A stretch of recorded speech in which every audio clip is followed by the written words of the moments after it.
નમસ્કાર દોસ્તો, world box academy Gandhinagar તરફથી આપ સૌ મિત્રોનું હાર્દિક સ્વાગત છે. દોસ્તો, અત્યારે કોરોના મહામારીનું જે સંકટ ફેલાયેલું છે એની સામે આપણો આખો દેશ અને દુનિયા લડી રહ્યા છે. વહેલામાં વહેલી તકે આ આખું સંકટ છે ખતમ થાય અને એક નોર્મલ લાઈફ જેને કહી શકીએ, એક નોર્મલ રૂટીન એ શરૂ થાય એવી આપણે સૌ કોઈ અપેક્ષા રાખી રહ્યા છીએ.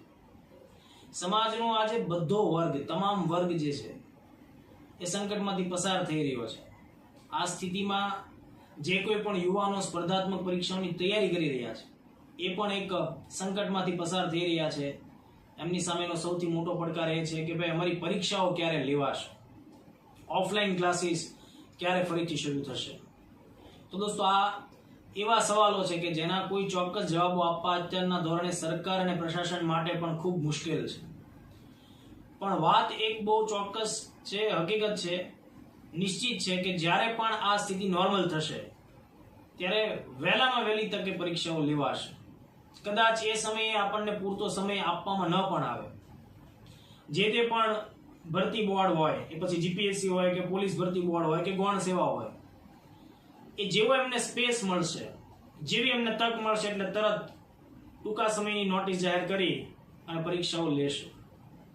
તો આપણે એના માટે તૈયાર રહેવું પડે, પૂર્વ તૈયારી દાખવવી પડે.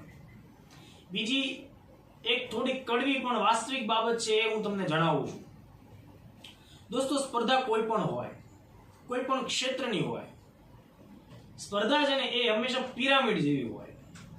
પિરામિડ તમે લોકોએ જોયેલો છે, રૂબરૂ ન જોયો તો કાંઈ નહીં, પણ તમે આકૃતિઓમાં કે ટીવી પર કે નેટ ઉપર તો તમે પિરામિડ જોયો છે.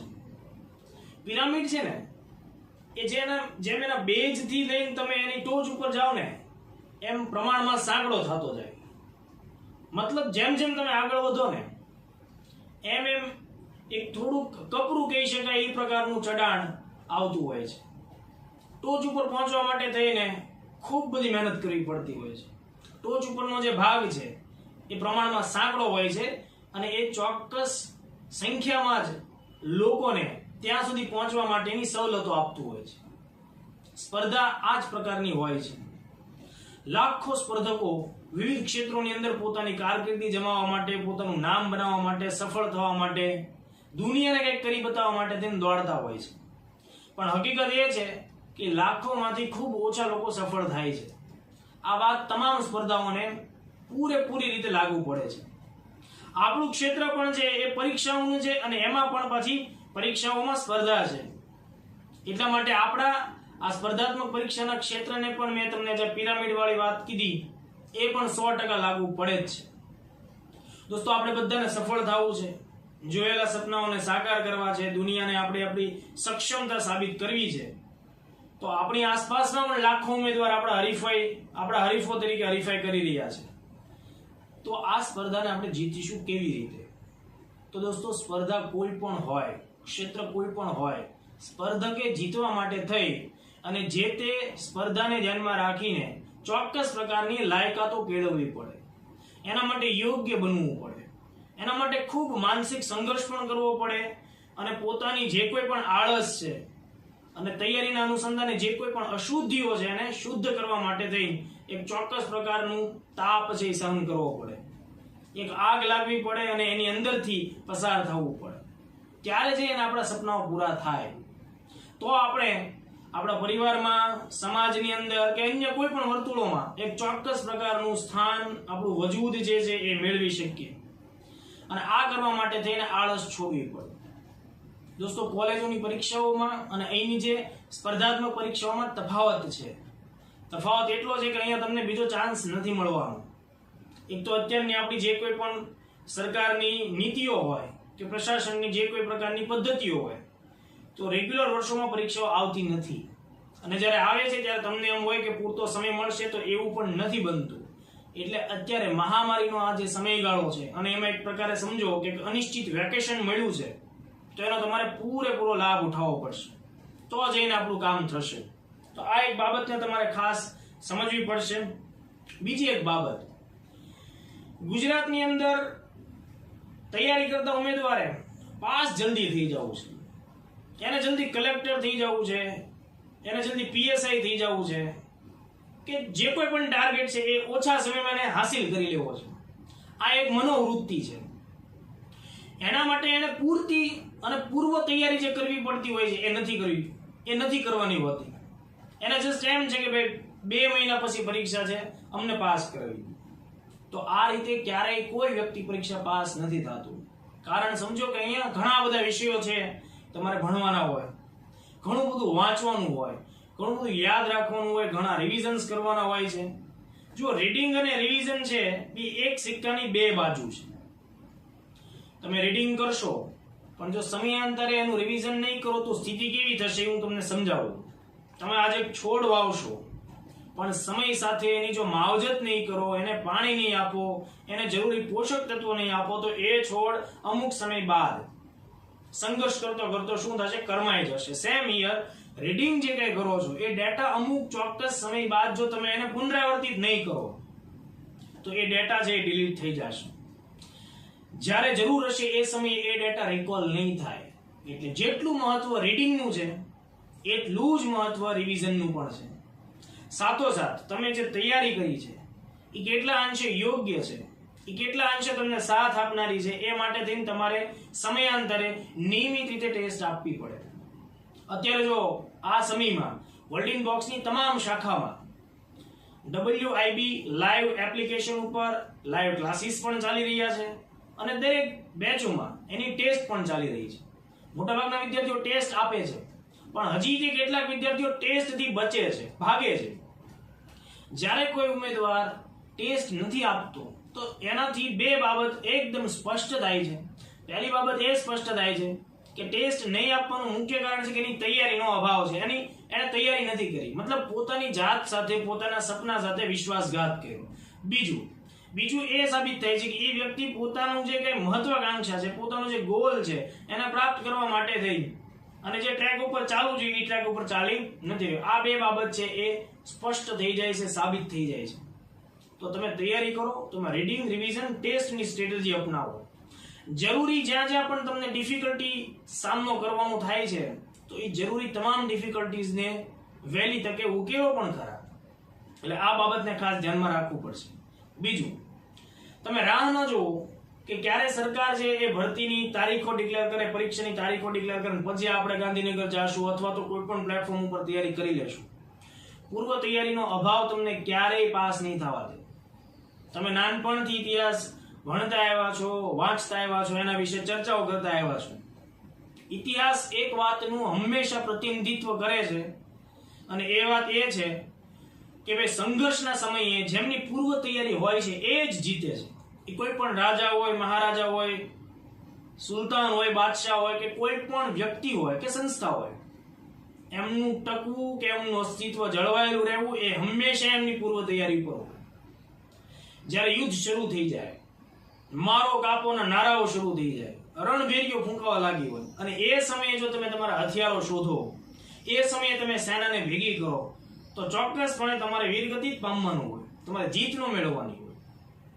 અને સ્પર્ધાત્મક પરીક્ષાના ક્ષેત્રમાં વીરગતિ પામવી કોઈ જ બાબતે, કોઈ જ અંશે સારી બાબત નથી. આ બાબત એકદમ ગંભીરતાથી સમજી લેજો. એટલે પૂર્વ તૈયારીમાં રહ્યો. જ્યારે પણ આ કોવિડની સેકન્ડ વેવની જે અત્યારની આ લહેર ખતમ થશે તો જેમ ફર્સ્ટ વેવ બાદ આપણે જોયું કે જેવો સ્પેસ મળ્યો, ટાઈમ મળ્યો, જીપીએસસી તમામ પરીક્ષાઓ છે એ છોડી દીધી. પ્રિલિમ્સ જાહેર કરી દીધી, મેઇન્સ જાહેર કરી દીધી, બરાબર. કેટલીક પરીક્ષાઓના ઇન્ટરવ્યુના સેશન પણ શરૂ થઈ ગયા. આમાંથી કેટલાક લોકોએ એક બાબતનો વિરોધ પણ કર્યો કે આવું કેમ હોય, આવું ન હોવું જોઈએ. પણ એક વાત યાદ રાખો કે જીપીએસસી હોય, ગૌણ સેવા પસંદગી મંડળ હોય કે પોલીસ ભરતી બોર્ડ હોય, એ બધા લોકતાંત્રિક સરકાર દ્વારા રચાયેલી સંસ્થાઓ છે, બરાબર. એટલે એમના રૂલ્સ કોણ નક્કી કરે છે? લોકતાંત્રિક સરકાર. એટલે રૂલ્સ મુજબ કામ કરવા માટે સ્વતંત્ર છે. જો આપણને પોસાય, આપણને અનુકૂળ આવે તો આપણે પરીક્ષાઓ આપીએ, કારણ કે એ લોકો આપણને ઘરે પત્ર તો મોકલતા નથી. એટલે જો પાસ કોને થવું છે? આપણે. કારકિર્દી કોને બનાવવાની છે? આપણે. સમાજમાં સાબિત કોને થવાનું છે? આપણે. તો પછી તૈયારી આપણે જ કરવી પડે અને સ્પર્ધાનો સામનો પણ આપણે જ કરવો પડે. આ એક હકીકત છે, નક્કર વાસ્તવિકતા છે. એને તમે દિમાગમાં એકદમ વ્યવસ્થિત રીતે ઉતારી લો. એ એક બાબત છે. બીજો એક જે મુદ્દો હું તમારી સાથે ચર્ચા કરવા માંગુ છું એ ખૂબ મહત્વનો છે. આ બાબતને એકદમ ગંભીરતાથી સમજજો. કોવિડનો સામનો કરવા માટે જે રીતે આપણે લોકો અત્યારે સોશિયલ ડિસ્ટન્સિંગ જાળવી અને એકબીજાને મળવાનું ટાળીએ છીએ, બહાર નીકળવાનું ટાળીએ છીએ, માસ્ક પહેરીએ છીએ, હેન્ડ સેનિટાઇઝર્સ સાથે રાખીએ છીએ, આ બધા આપણે પ્રિકોશન્સ લઈએ છીએ જેથી કરીને આપણને નુકસાની ન થાય. આવું જ એક ડિસ્ટન્સ તમારે રાખવાનું છે અને એ ડિસ્ટન્સ માટે હું તમને એક શબ્દ આપું છું, એ છે ડિજિટલ ડિસ્ટન્સિંગ. Digital distancing.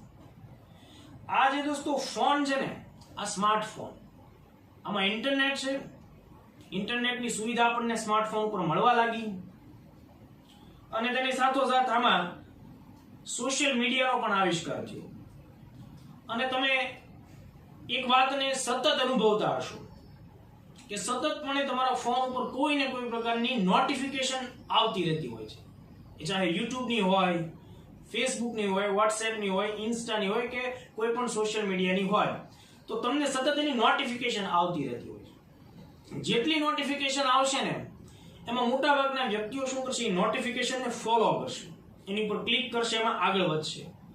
જ્યારે તમે આ પ્રવૃત્તિના શિકાર બનો છો ત્યારે તમે તમારો સમય ગુમાવો છો.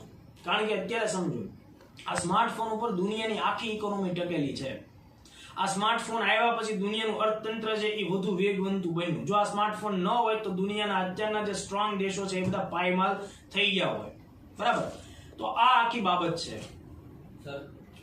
આ આખી બાબત છે. ઓકે, તો બને ત્યાં સુધી આપણે સોશિયલ મીડિયાનો અને આ ડિજિટલ પ્લેટફોર્મ્સનો ખૂબ ઓછો ઉપયોગ કરીએ, સીમિત ઉપયોગ કરીએ. તમારી પાસે 24 કલાકનો સમય છે.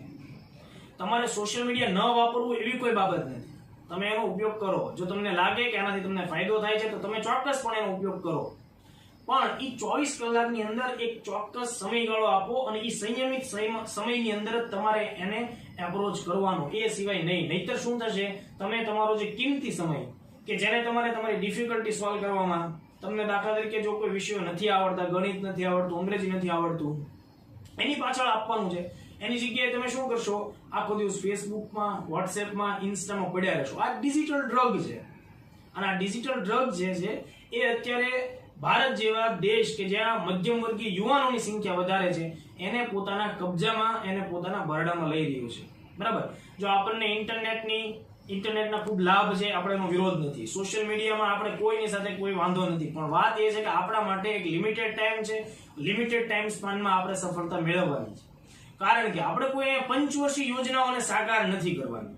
ઘણા વિદ્યાર્થીઓ 5-7 વર્ષોથી ગાંધીનગરમાં, દિલ્હીમાં પડ્યા રહે છે, પાસ નથી થતા. કેમ પાસ નથી થતા? કે ચોક્કસ સ્ટ્રેટેજીનો અહીંયા એમને અભાવ હોય છે. તો આ એક ખાસ બાબત ધ્યાનમાં રાખો. બીજું, અલગ અલગ તમે ટેલિગ્રામ ચેનલ્સ કે ગ્રુપમાં કે એમાં સામેલ થાવ તો એક વસ્તુ ખાસ જુઓ, બિનજરૂરી ચર્ચાઓથી આ પ્રકારના ગ્રુપ્સ છે એ છલકાઈ જતા હોય છે. એટલે ભાઈ તમારી પાસે પુસ્તકો છે, તમારી પાસે પેપર સેટ છે, પછી શા માટે તમારે ગામની પીડીએફ ઉપર નિર્ભર રહેવું પડે? આજ બધા વ્યક્તિઓ પોતાની લોકપ્રિયતા ફેલાવવા માટે થઈને આવી નાની મોટી ચેનલો ચલાવે છે અને એમાં રોજ સાંજ પડે કંઈક ને કંઈક નવું નાખે છે જેથી વિદ્યાર્થીઓ આવીને એમાં જોડાય. તમે આ અવગુણથી કે આ એક પ્રકારની બીમારી છે એનાથી બચો. વર્ડિંગ બોક્સના તમામ વિદ્યાર્થીઓને હું ખાસ કહેવા માંગુ છું કે તમારી પાસે ઇનફ મટીરીયલ છે, પુસ્તકો છે અને પાછલી જેટલી પણ પરીક્ષાઓ લેવાઈ ચૂકી છે એમાં કેટલા માર્ક્સ આપણા પુસ્તકોમાંથી કેટલા પ્રશ્નો પૂછાણા છે એની પીડીએફ ની સાબિતી પણ આપણે તમને આપેલી જ છે. તો ભાઈ બીજી કોઈ બાબત તરફ તમારે જવાની જરૂર નથી. એકેશ્વરવાદનો સિદ્ધાંત અપનાવો. આવી અંધશ્રદ્ધામાં ન રહ્યો, જેને ડિજિટલ અંધશ્રદ્ધા આપણે કહીએ. એટલે જે કાંઈ પણ કરો એ રેગ્યુલરિટી સાથે કરો, રોજ કરો, નિયમિત રીતે કરો. બીજું, કેટલી કલાક વાંચવું એ એક મહત્વનો સવાલ છે. જનરલી તમને પહેલેથી સતાવતો આવતો હોય છે, પણ દોસ્તો જેટલું પણ વાંચો પૂરી સિન્સિયરિટી સાથે વાંચો. ફોનને બંધ કરીને સાઈડમાં મૂકીને વાંચો. બિનજરૂરી ફોન કોલ્સ છે એને અવોઇડ કરો, મેસેજીસ અવોઇડ કરો, સોશિયલ મીડિયાને અવોઇડ કરતા ભણો તો આ કામ થશે. જો ગવર્મેન્ટ જોબ કરતો વ્યક્તિ હોય તો કેમ એનું એક 10 થી 6 નું ચોક્કસ પ્રકારનું આયોજન હોય, બરાબર? એ એટલી કલાકોમાં કોઈ પણ સ્થિતિમાં પોતાના કાર્ય સાથે એટેચ હોય, બરાબર? એ એના ઓફિસ અવરને નિયમિતતાથી ફોલો કરતો હોય. તમારો એટીટ્યુડ અત્યારથી જ 8 કલાક રેગ્યુલર અભ્યાસ કરવા અંગેનો હોવો જોઈએ. એટલે આ એક બાબત છે, એને તમારે ખાસ ગંભીરતાથી ધ્યાનમાં રાખવાની છે. બીજું, હાલના સમયે આપ મોટાભાગના વિદ્યાર્થીઓ ઘરે હશો, તો અત્યારે તમારાથી શક્ય એટલું તમારા ફેમિલીને જે કોઈ પણ રીતે થાય મદદરૂપ થજો અને એમને પણ હિંમત આપજો. તમારે પોતે જ હિંમતની જરૂર છે અને તમે એક દિવસ સફળ થશો જ એ વાતનો એમને ભરોસો આપજો અને પોતાની જાતને ભરોસો આપજો. રેગ્યુલર રહો, સતત કાર્યરત રહો, પૂર્વ તૈયારીમાં રહો, ડિજિટલ ડિસ્ટન્સિંગ સાથે રહો અને તમારા સપનાને સાકાર કરવા માટે થઈને જે હદે મહેનત કરવી પડે એ હદે તમે મહેનત માટે તત્પર રહો. ફરીથી આપણે આવા મેસેજ સાથે મળતા રહેશું. જય હિન્દ, જય ભારત.